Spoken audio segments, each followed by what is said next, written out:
Aproveitamos para registrar e agradecer a presença do senhor Lourival Kissula, presidente executivo da Eletros, senhor Henrique Oliveira Miguel, coordenador-geral de microeletrônica do Ministério da Ciência, Tecnologia e Inovação, senhor José Augusto de Castro, presidente da Associação de Comércio Exterior do Brasil, senhor José Medella, presidente do Sindratar de São Paulo, senhor Kleber Castilho, presidente da Aberimest, senhora Márcia Lira, superintendente do Parque Tecnológico da Eletroeletrônica de Pernambuco, representando o governo do Estado, senhor Milton Flávio Marques, subsecretário de Energias Renováveis do Estado de São Paulo, e senhor Valdo Paulo Mai, representando o cônsul-geral da Argentina em São Paulo, Agustín Molina.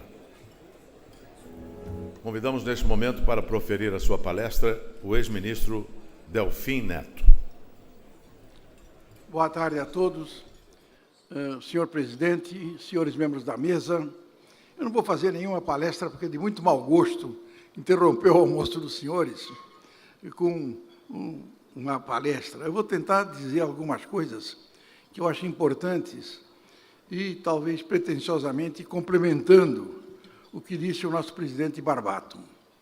Primeiro, eu gostei muito dessa manifestação de confiança no novo governo. Houve uma eleição, terminou a eleição, não adianta mais continuar a discutir, nós temos que agora nos juntar todos, não adianta ficar sentado na guia e chorar. É preciso voltar a trabalhar, e isso é fundamental. E o grande problema do Brasil é como voltar a crescer, que no fundo é a pergunta do discurso do nosso Barbato.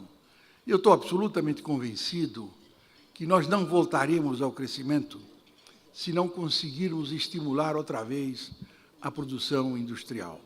Se os senhores observarem as estatísticas do PIB, com as suas três componentes, a agricultura, os serviços e a indústria, os senhores vão verificar o seguinte, que desde quase uns 20 anos, a indústria começou a perder uma certa velocidade.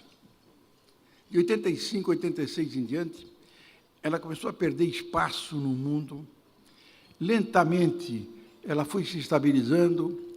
Houve a crise do Lehman Brothers, houve uma queda muito alta e uma rápida recuperação, e depois a estagnação. Você terminou, não cresceu mais. Quando você olha os gráficos, fica muito visível. Quem puxou para baixo o crescimento do PIB foi, na verdade, a redução da oferta industrial. Por que eu chamo a atenção para esse fato? Porque, durante muito tempo, houve um equívoco no raciocínio, imaginando que estava faltando demanda para a indústria, para os bens industriais. Não, nunca faltou demanda para os bens industriais. Os bens industriais continuaram crescendo, graças ao aumento do salário, graças ao crescimento do crédito. O que faltou foi demanda para a indústria nacional. O que faltou foi que, por conta desse crescimento da demanda global, dirigida para o exterior, é que produziu a estagnação da indústria. Se nós observarmos isso, isso é tão visível, graficamente, é uma coisa muito interessante. Todos os estímulos, inclusive, que o governo, pontuais que o governo deu, recuperavam a demanda do produto nacional num curtíssimo prazo, e voltava a murchar. O que aconteceu, na verdade? O que aconteceu é que você, praticamente há 20 anos, usa a taxa de câmbio como um instrumento de controle da inflação. A taxa de câmbio utilizada em substituição à política monetária e à política fiscal, como substituta do instrumento para combater a inflação, é uma tragédia. É isto que explica, no fundo, basicamente, por que o Brasil deixou de crescer. Presidente, se a gente pudesse examinar agora, com um pouquinho mais cuidadosamente, o que nos aconteceu, nós vamos ver o seguinte, desde o Plano Real, que você tem uma supervalorização do real. Você tinha um déficit em contas correntes, um déficit da exportação de produtos industriais. Quando há desvalorização em 98, você tem 15, 16 meses depois, começa a haver um movimento de novo de expansão das exportações de produtos da indústria de transformação, e você vai acumulando um superávit na exportação. O que era aquilo? Aquilo era demanda de produtos nacionais, produzidos pela indústria nacional, e demanda do setor externo. À medida em que você foi esgotando aquele efeito, você iniciou de novo um grande movimento de valorização do real. Foi desaparecendo o superávit e começou um déficit, praticamente em 2007, 2008, você começa com um déficit pequeno e ele vai crescendo e chega a 100 bilhões por ano. É uma brutalidade. Se você construir esse gráfico e construir uma taxa de câmbio real, dividindo o câmbio nominal pelo salário nominal, você vai ver que você explica praticamente todo esse movimento. O que significa esse movimento? Quando eu estava com o câmbio mais corretamente fixado, eu exportava um sapato de Franca para a Alemanha. À medida que o câmbio foi se valorizando, eu deixei de exportar o sapato. Mas, quando ele continuou a valorização, eu substituí o sapato que eu consumia de Franca por um sapato chinês. Quando a gente soma o superávit comercial de 5 anos produzido pelo câmbio e depois o déficit industrial de 8 anos produzido pelo câmbio, nós chegamos à conclusão de que nós roubamos da indústria de transformação do Brasil em torno de 370 bilhões de dólares nos últimos 8 ou 10 anos. Então, essa é a explicação simples. O que se pode perguntar é o seguinte: mas como isso foi possível? Isso foi possível porque nós realmente não tivemos um diagnóstico adequado. Eu volto a insistir, nunca houve queda da demanda nacional de bens da indústria de transformação. O que houve foi a estagnação da indústria de transformação por conta de nós termos retirado dessa indústria as condições isonômicas de competição. Não é apenas câmbio. O nosso presidente se referiu a outras coisas. Você tem uma carga tributária enorme. Em si mesma, não é ela que é o prejuízo. É que você não pode usar o crédito na exportação. Nós destruímos aqueles mecanismos eficazes que consistiam num conjunto de coisas. Câmbio relativamente desvalorizado, estável, previsível. Mais importante, e tão importante, tarifas efetivas adequadas. Tarifa efetiva que crescia com o valor adicionado.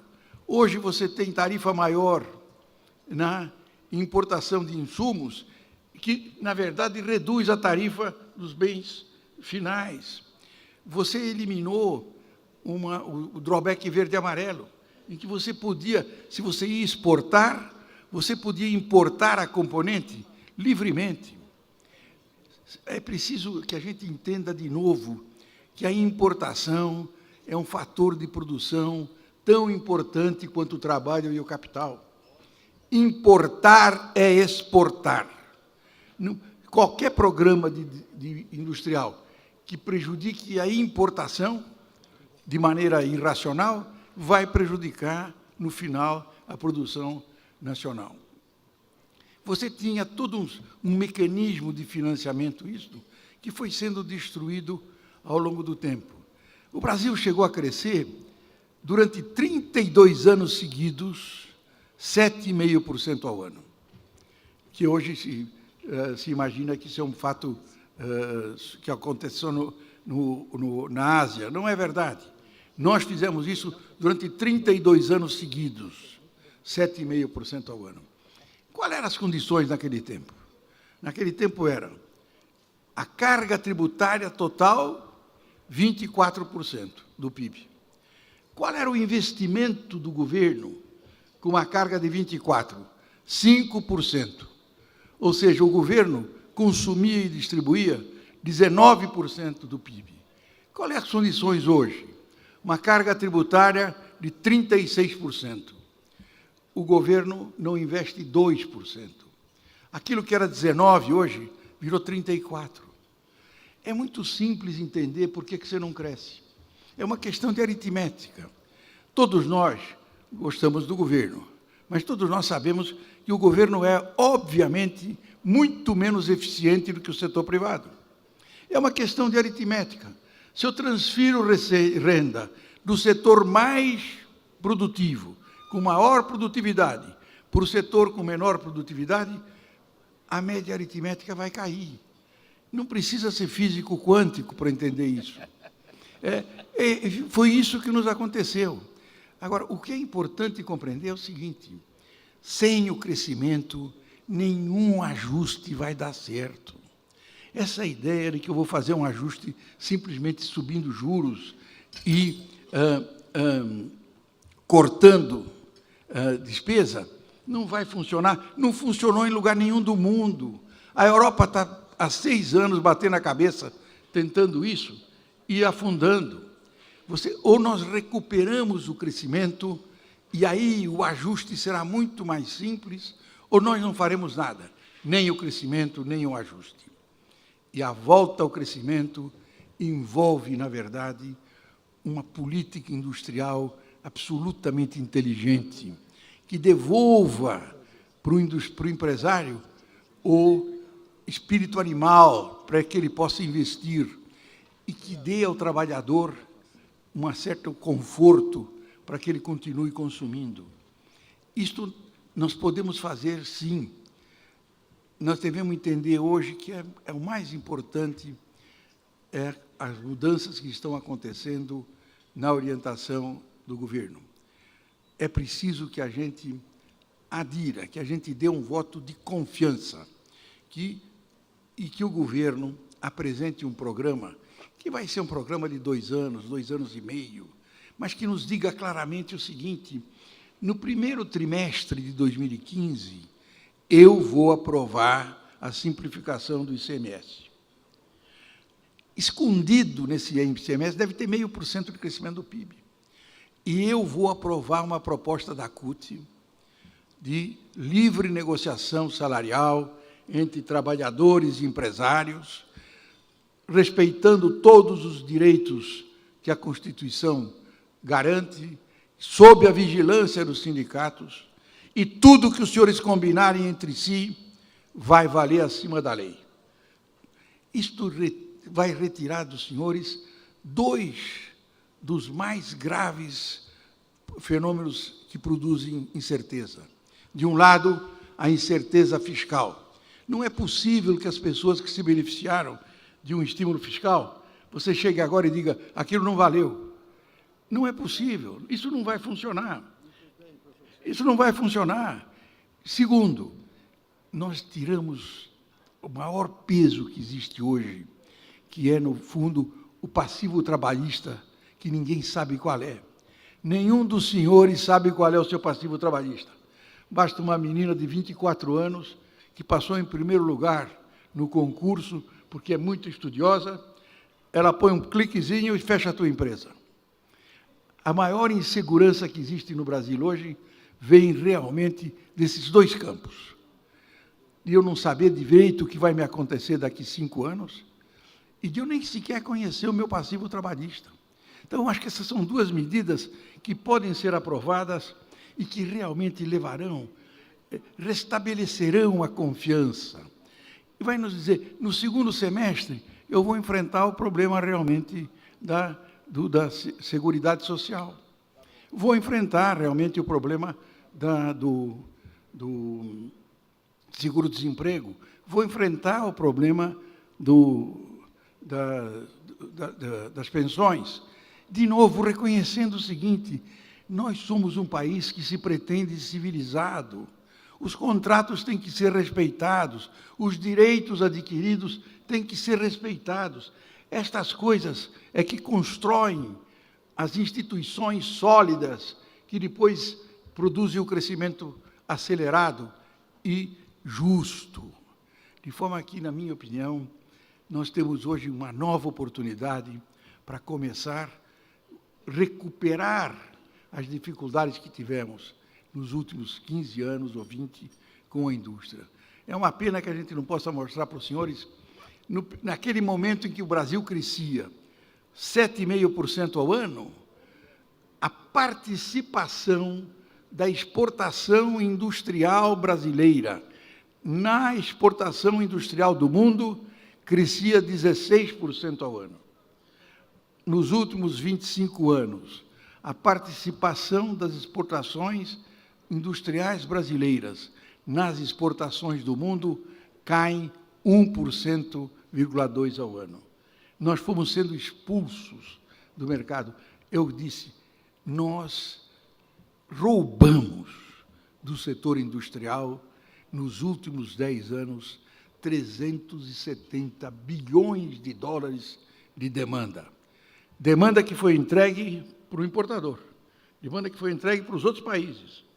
É esta demanda que nós temos que recuperar para a nossa indústria.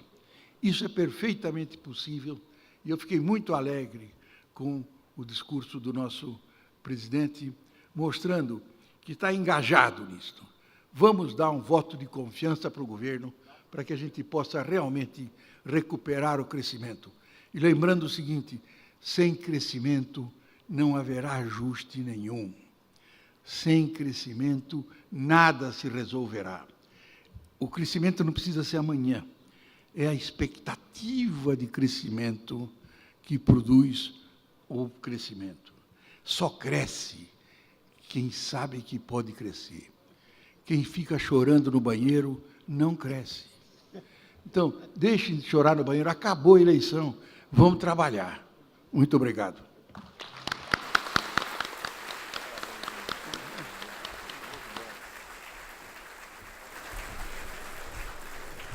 Muito obrigado, senhor ministro.